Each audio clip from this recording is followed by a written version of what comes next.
Good morning guys. Dito ako sa may Paco, Lago de Oro. Ayan o. Papakita ko sa inyo ha. Tumaas na yung dagat kanina umaga, low tide to eh. Ayan.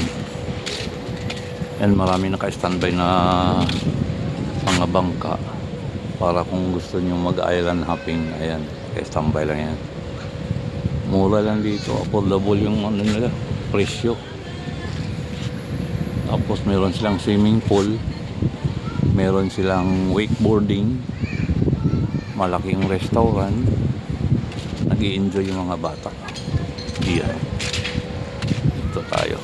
Dito lang yun sa may Kalaka, Batangas. Kalaka ba, di ba? Kalaka o Kalatagan pala.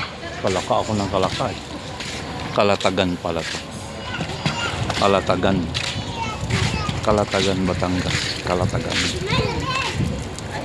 Wow. Ayan, para sa mga bata.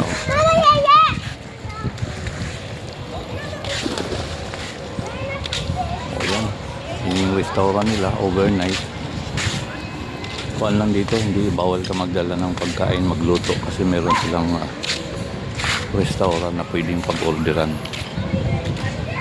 Kalatagan, Batangas. Ayan.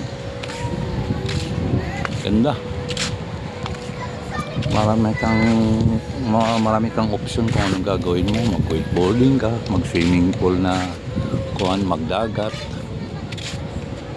mag-island hopping. Ayan. Pwede. Sa family. Ito po ay si Bigote Green. Subscribe, like, and share. View dito. Kalatagan, Batangas. Bye-bye. Lago de Oro.